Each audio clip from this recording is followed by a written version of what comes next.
It was one of those nights where everything seemed heavier than usual.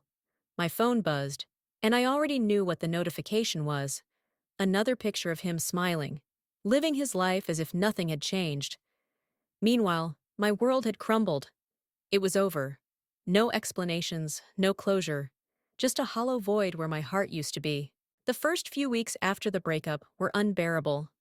I'd lie in bed scrolling through old photos, reliving memories that now felt like daggers to my chest. I cried until my body ached, barely eating, barely existing. My friends tried their best to pull me out of it, but their words felt like whispers in a storm. I was lost, drowning in my own heartbreak. One evening, after another tear-filled scroll through social media, I caught my reflection in the mirror. Puffy eyes, unkempt hair, a shell of the person I used to be. I didn't recognize myself. Something clicked. I couldn't let this break me, not entirely. If he had moved on, so could I. Maybe not emotionally, not yet, but physically? I could try. The next morning, I walked into a gym for the first time in years. It smelled of rubber mats and sweat, the clanking of weights echoing through the space. I felt out of place, surrounded by people who looked like they belonged there, but I was determined to stay.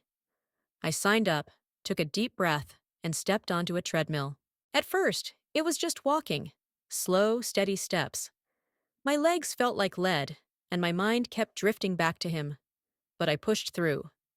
Every step was a rebellion, a tiny act of defiance against the pain that had consumed me.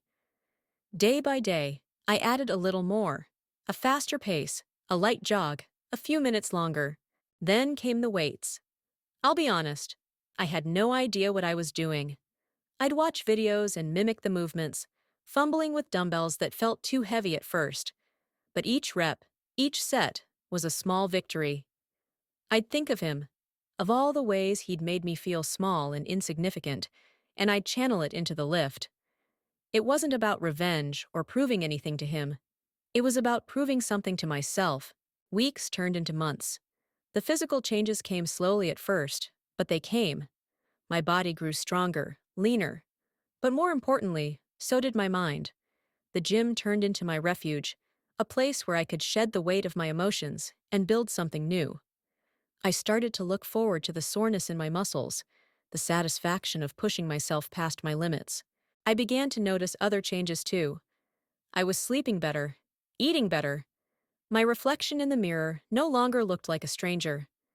I'd catch myself smiling, not for anyone else, but for me. One day, as I was finishing a particularly grueling set of squats, I caught a glimpse of myself in the gym's mirror. My face was flushed, hair sticking to my forehead, sweat dripping down my temples. But I looked happy, truly happy. It was a moment of realization. I didn't need him. I never did. What I needed was to find myself, to build myself back up from the ground. Now, when people ask me about my fitness journey, I tell them it started with heartbreak. But it's not about him anymore. It's about me. It's about the girl who walked into that gym feeling broken and walked out feeling whole.